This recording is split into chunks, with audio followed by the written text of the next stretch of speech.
The world of Diablo is called Sanctuary, and it is balanced by the light and the dark sides. On the one hand, you have demons and all sorts of beings of darkness. Things like lust, gluttony, avarice, sloth, envy, wrath and pride are basically a bucket list for these demons of Sanctuary. On the other side we have angels and their order of Zakarum, otherwise known as the Church of Light, Zakarum Church or Religion of the Light, which consists of paladins defending the realm from darkness, cause even though the entire lore is about balance, they have Sean Paul's Gimme the Light as their ringtone and even have their browser set to light mode like maniacs, with the wiki estimating their sub count at about 50,000. The Zakarum have a much larger following than I do, however you can help combat this by pressing the subscribe button if you haven't yet. This big following also means that their members come in all shapes and sizes. However, after all this time, there is only one that has caught my eye, the Zealot. A Zealot is a religious person. Their bucket list has things like chastity, temperance, charity, diligence, kindness, patience and humility, better known as the 7 virtues. But, like Zealots of all ages, their fanaticism can make them, and the pun is definitely on purpose here, overzealous in their quest to defend the visions of Arid and the holy scriptures of the Zakarum, like the star of today's story, Mr. Shocker.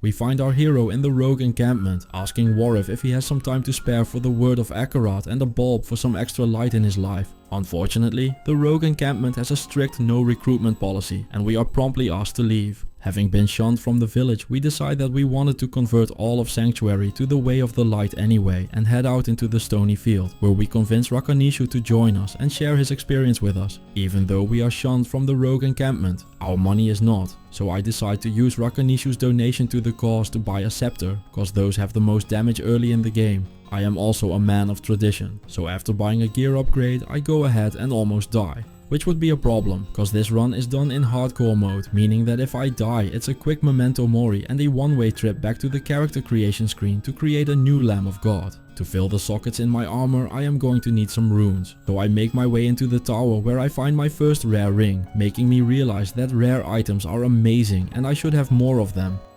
I would normally farm a leaf rune word as well, but I ended up finding a +2 holy fire scepter and figured that even though I am a man of humility, it should be fine for just this once, and I go ahead and buy myself the present. Having completed my rune set, I also go ahead and make the stealth armor for its faster run walk. Continuing on throughout the act, I find myself in the inner cloister, where yet another ring drops that I go and casually slip onto my fingers. In the jail level 2, I end up losing all track of the first of the 7 sins when I go ahead and equip the Arctic's belt myself for its 40% cold resist, instead of giving it away to charity. The first goal in our journey is Andariel, which makes it the time to reveal a secret. Even though Mr. Shocker is a man of faith, he had been dating her. I run into level 4 and when I see her skimpily clad already, we start our dance of love and spend the 4 greatest seconds of lust outside of wedlock before exploding and leaving her behind a disappointed mess, allowing me to finally put a checkmark next to this sin in my storyboard before kindly requesting Warif to bring me to Kyrgyzstan.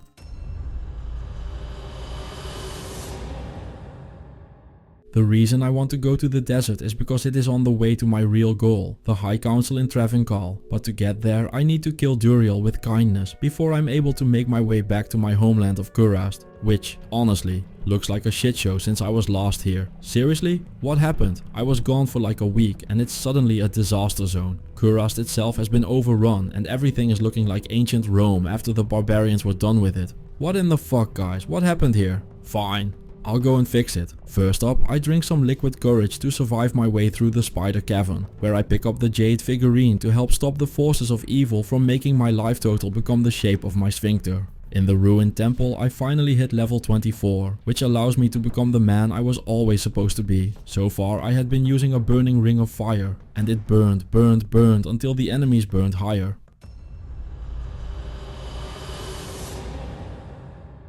However, now it is time to become a superior man, because now Holy Shock unlocks, meaning that it is time to finally unleash all the puns that had been sparkling along in my mind. So I do the respec and chuckle at the thought of the Inquisition I am about to impose at all that is evil, cause they will never see it coming. I'm going to refrain from making a Spanish joke here, cause no one would see a Spanish Inquisition joke coming either. I also go ahead and buy a scepter with lightning resist, cause while I like the sparks to fly around from top to bottom, I'm much more of a giver and not so much a receiver. To show off my new powers, I rush my way to some friends from my old monastery that are currently residing in Travancore, but they seem to be having a bad day, with all of them being influenced by the evil that is Mephisto. Wanting to remind them about the good faith, I go ahead and forget about the whole thou shalt not kill thing before moving along to go and ask some questions to Mephisto himself. After almost falling on my way through the Durance, I make a pledge, an ancient's pledge to be exact, cause it gives me a lot of resists. With my resistances fixed, I go and have some shocking revelations with Mephisto before heading into Act 4. A demonic zealot greets us on the stairs, but I decide to battle his toxic attitude towards my faith with my own toxic attitude towards his. I make my way past Isual and into the Plains of Despair, where tons of souls in search of answers were trying to block my path, but a couple of ignored fanatics later, we find the Chaos Sanctuary. You could smell the religious extremism flowing out from the castle walls, and with the shocking truths of the light, we make our way through wave after wave of the dedicated demons of darkness until we find the Dark One himself, who, like no holy body ever, decides to immediately wage war on us to decide on the truth. I spend what feels like eternity dodging his attempt at giving me a much too long unwanted baptism in lightning, but like I said earlier, I am a top and not a bottom, so I give Diablo a good pounding until it turns out that he can't handle the truth and his schism is wrong, and mine is right. Having faced the demon and with the taste of victory still fresh on my weapon, I see a brandestock and a spetum lying on the ground. These turned out to be the lance of Yagai and the blood thief. While neither of them is anything special on its own, something awakened in me. Having unique items all to myself is a thing of beauty. I use some of the money I had gathered to enlighten Shallan and give him the blood thief, cause that one has life leech, allowing him to actually survive. With Shallan joining the crusade, we decided to make our way to the Bloody Foothills, where we interrupted Shank's musical rendition of Where There Is a Whip, There Is a Way. Eldritch provided us with a set amulet, which turned out to be one of the many variations of Northern Angelics. The rondage he supplied us with, however, was exactly what the doctors of the church had ordered. With +1 to skills and resistances, this shield quickly gave us a boost to our faith stat. Some more diligent spreading of the word later, Eldritch pays his tithe in the form of a pair of boots with fire resist and a ring with poison resist. On the way to our place of pilgrimage on top of the mountain, an amulet drops as well, with its mana leech, 36 life and dual resistances. I don't see anything replacing this anytime soon. After dealing with the ghosts of Christmas past, present and dead, we almost join them in death as our life total plummets as Bartuk the Bloody tries to make me join the disciples of Travincal. Bale ends up dropping a blood crescent scimitar, which is a great weapon for a holy shock zealot. It's fast, so you get to holy zap enemies at lightning speed. The open wounds adds consistent damage. The life and resistances are always a welcome addition as well.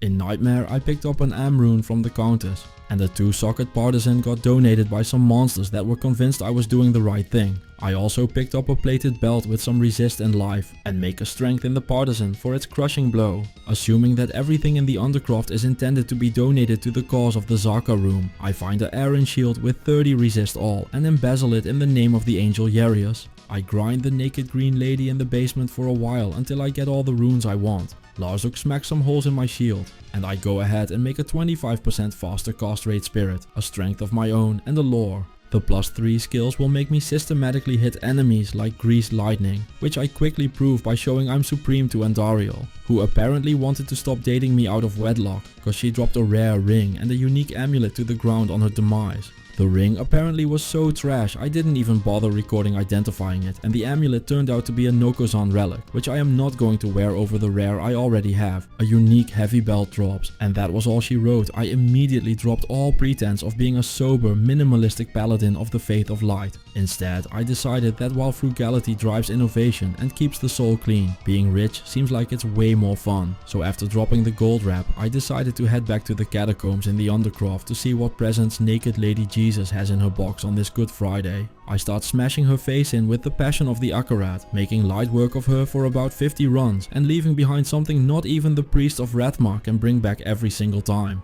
They say violence doesn't pay, but I will not fall for that deceit. Cause as a first reward for my spreading of the visions of Akarat, I get an Alder's Rhythm with 3 sockets. And even though Turdulra was the greatest of the druid colleges, I am appropriating this weapon of justice, philanthropy and brotherly love for the Zakarum straight away. Despite not a single sea being near the catacombs, the next package from Santa are a pair of sharkskin boots. These are water walks that will grant me a pile of life and dexterity, improving my chance to block from 60 to 72 for free. One of the best items Andariel can drop is the unique serpent skin armor. As a zealot we don't need the faster cast rate, but every other ability on here is very welcome. A +1 to skills from an armor is amazing, 13 magic damage reduction is key for survivability, and we got very lucky on the resistance roll. It can roll from 20 to 35 and I can see it as nothing but a sign that we are on the right path, that we rolled 33, also known as the number of the Holy Trinity. We also picked up a gold skin, which is an armor that just makes me want to watch Goldfinger. But hey, it has a ton of resistances. So to Azrael it goes, just like the insight I made in a 4-socket bill I picked up along the way. A 30 fire resist Grand Charm falls into my inventory during the farming as well. And despite being a man of peace that just happens to have been forced to fight, I'll take the War Hat, which is a peasant crown. It has plus skills, faster run walk and vitality, allowing me to switch it around with the lore depending on what area of the game I am in. Speaking about switching things around, a rattle cage drops, allowing me to Gargamel some crushing blow into Azrael's gear. I finish out his equipment setup with a unique undead crown for its life leech and poison resist. After having found out what's in the box, it was time to move on. It was time to avenge the fallen crusader that we saw all the way back in the intro. He was not important to the plot at all, but he unwittingly sacrificed his life to allow me to make up the flimsiest of segues into the next sin and to give me an excuse to rain down the fist of heaven on the rest of Nightmare.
Having made our way into hell, in the barracks a shaman drops a unique halberd. Woestave is an unassuming weapon at first glance, with its low damage. But this weapon isn't about numbers, this weapon is about abilities. Open wounds, prevent monster heal, hit blinds and freeze his target, 50% slow and minus another 50 on the defense. Make this weapon a god tier boss killing weapon. If you have never tried to kill act bosses using this thing, I can highly recommend it, cause like the Spanish Inquisition, they will never see it coming. Walking around in the catacombs level 3 looking for the entrance to level 4. I head into a hallway but decide purely based on the holy scriptures of map reading that there is no way the next level can be there. It had nothing to do with the huge pile of lightning immune cursed holy freeze monsters at all. I fear nothing after all. Although this does make me pretty envious of the nice holy freeze aura and cold damage Azrael is walking around with. Not being able to clear the door without his help really makes me want to just take his halberd, go arcane and able on him and deal the cold damage myself. I finally decide to talk things out with Andariel, and after lots of talking, I feel like we left things on a good note and we never have to see each other again.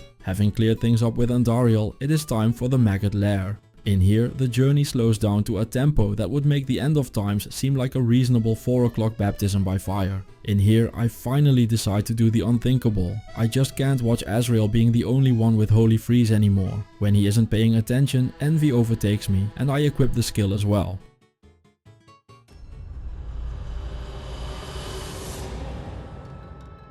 Unfortunately, that still does not mean that anything inside the maggot lair went fast, or at a reasonable pace.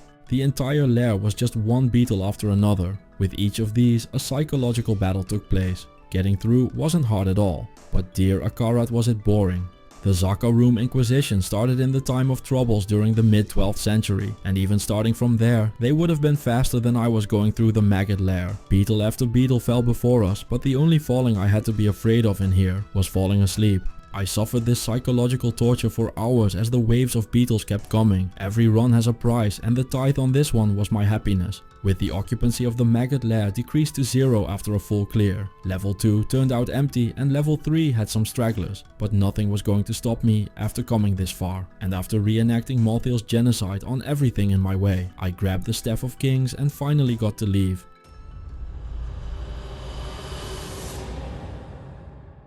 After the sweet release of the lair, it is time to let everyone in Sanctuary know how much of a wonderful Nephilim I am and how much better than all of them I am. This can of course only be done in one way, violently. To release all of my frustration, I go and say hello to Fangskin and the Summoner before almost getting a one-way ticket from the Canyon of the Magi to heaven for an in-person meet and greet with Yarius. In Tal Rasha's tomb, a pair of unique heavy gloves drops to the floor. These are Bloodfist and will grant me an additional 40 life. After having squashed Duriel, I find myself in Act 3 again. Being back here again, I had finally learned what had been going on. The council were corrupted by Mephisto's hatred, and they had formed a schism within the Zakarum church, with on the one side them and their arguments, and on the other side me. I had already been able to stop Diablo's schism earlier in normal, but apparently these guys just don't know when to quit. Fortunately, after that maggot lair, I have proven one thing: neither do I.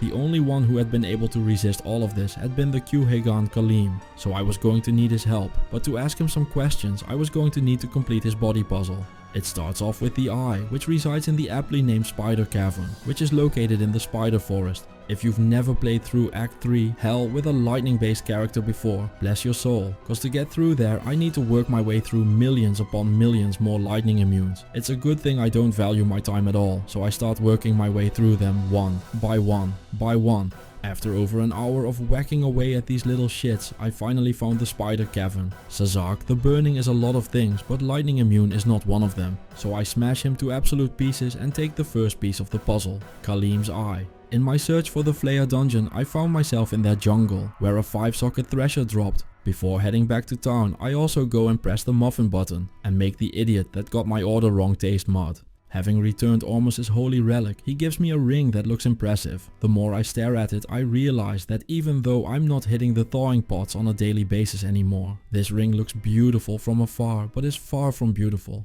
While I'm in town anyway, I go ahead and make the honor rune word in the thresher. +1 to skills, a pile of enhanced damage, deadly strike and life leech. I couldn't be more proud to present this to Azrael. As always in this game, after spending hours looking for something, an upgrade drops immediately. This time in the form of a 3-socket ethereal Hyperion spear. That I go and make a hustle in for its fanaticism aura. In the Flayer dungeon, I ask Ndugu which doctor he needs to see after that beating and take my second piece of the puzzle, Kaleem's brain. Instead of giving away rings, Ormus should focus on fixing these old crappy buildings. The ruined temple looks like a dump, but once inside, Holy Shock proves itself as the best holy aura when I can just stand in a door opening as the enemies line up for electrifying revelations. All that senseless violence has made me want to go on a jog, so for the entirety of the sewers I decide to just run around while I send the enemies my thoughts and prayers until I find Kaleem's heart. 3 pieces down, 1 more to go. While each of them are corrupted, I do try to approach the council members one by one. After all, they used to be on the right team before Mephisto happened to them.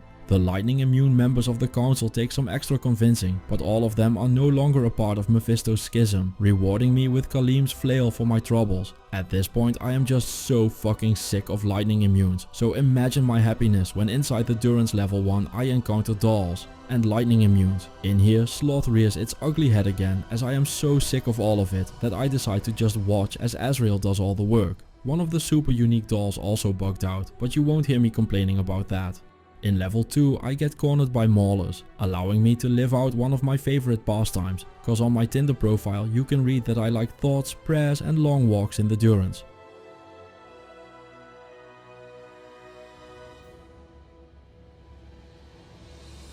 On level 3 I give Azrael the woe stave again before starting my theological debate with Mephisto. My arguments, and definitely not Azrael's woe stave, are very convincing, and Mephisto decides to peacefully leave the Durance. I don't think he likes me as much as I like me though, cause when he leaves he taunts me with a rare Shaco. Having dealt with the mess in Act 3, it is time to head into Act 4, and while Act 3 was just stupidly tedious, Act 4 is actively dangerous. I'm still wondering why we can't have nice things, and I've barely made it onto the outer steps before a super unique tells me that this is hell and that I am not wanted. Well, guess it's time to stop wondering about the Shaco. I am a man of the light, I will never have such riches. Even though I am a proud man, I decided to sneak past him. However, I encountered one of his friends along the way, and this one really just had no chill. 2 near-death moments in the span of a couple of minutes. I don't like this at all. The Plains of Despair don't improve things. If anything, they make them worse. I return the favor by ruining the fallen angel's day by very explicitly showing him where he can stick Azure Wrath after his betrayal of Tyrael during the Great Conflict.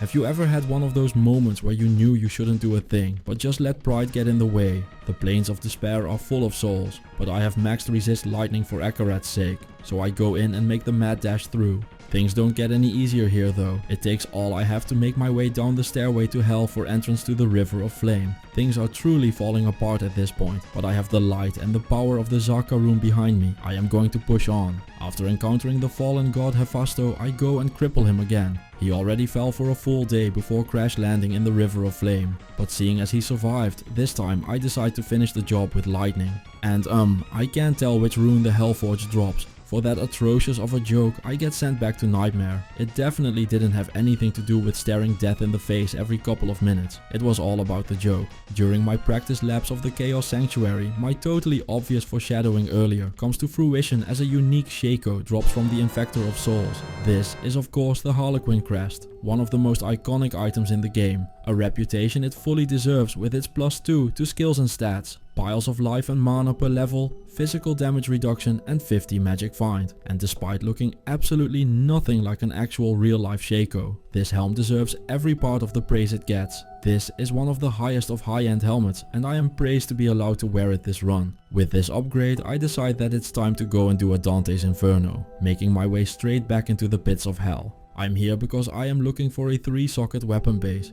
because thanks to that rune that dropped from the Hellforge, despite still being a frugal man of faith, I'm not going to look a gift god tier weapon in the mouth. That rune grants me access to one of the best Holy Shock Zealot weapons in the game, but to make it I need to find either a 3-socket sword or axe. My first hope of finding one comes in the form of a superior phase blade, cause while you can't roll sockets in this using the cube, you can reset its item level by repairing it with the cube, which would reset it to level 1 and would make Larzuk give it 3 sockets. Or so I thought. Apparently you can't outsmart the system, so this doesn't work and I need to keep looking. Next up I found a regular phase blade, so I told the Holy Cube to count to 3, no more no less. 3 is the number it shall socket, 4 shall it not socket, and neither should it socket 2. Larzuk will always give it 6 sockets, and that is right out. Unfortunately, the Horadric cube is a cube and doesn't understand instructions, so it rolls 4 sockets instead, making the sword useless and forcing me to continue on searching. To roll sockets, I need another Am and Ral rune. And while asking the Countess for them nicely, she is so happy with us, she drops an rune instead, meaning I now have the runes to make both Duress and Crescent Moon. During one of my next Countess runs, I pick up a white mage plate. I go and ask the cube to roll it again, but all that happens is that it proves cubes can't count, cause they are cubes. A Fallen drops me a 3-socket Scarab Husk instead, which might be one of the best bases I could ask for. I never expected being a frugal man of the light without possessions would be so easy in this day and age. Having completed my Countess runs, me and my loyal fanbase run back to the pits to look for my base. Instead of a weapon, I find a 4-socket 34 resist all Aaron shield. Not what I was looking for, but hey, finders keepers.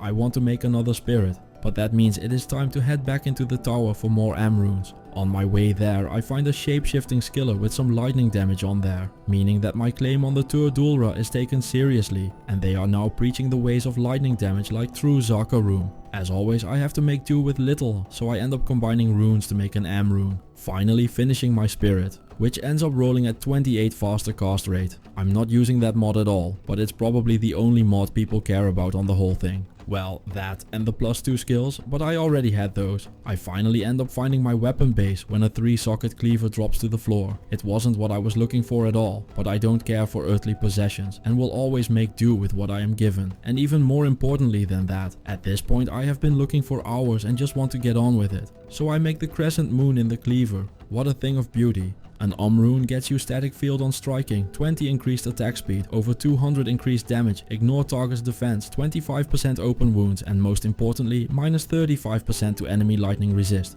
granting us a massive 35% damage increase on our holy shock. Next up, I go and make the duress in the scarab husk, and yes, I know, it's ethereal, it's okay. As long as the light wills it, it won't break. Also, all kidding aside, people are way too scared of ethereal items. Just use them, it'll be okay. Anyway, this armor is a just reward for living my life according to the 7 sins that I totally didn't break. For each one, there is a mod. There is a pile of defense, a bit of enhanced damage, faster hit recovery, cold damage, crushing blow, open wounds, and enough resistances to make sure Mephisto will never corrupt us. With my new armor, I go and give my old clothes to Azrael before informing him we are supposed to be frugal and that we have to get a move on. While I'm not worried about my armor breaking, I'm also not looking to push it any harder than I have to. We've gotta go fast and it is time to start pushing at the speed of light. It is time to head into the Chaos Sanctuary. Well, I'm sure things will go faster once we are actually inside. Oh, well, after this guy things will speed up. I'm sure we will do nothing but push on after this guy. No retreat, no surrender. Jep, definitely no running back going on here at all. Just the purest of pushing.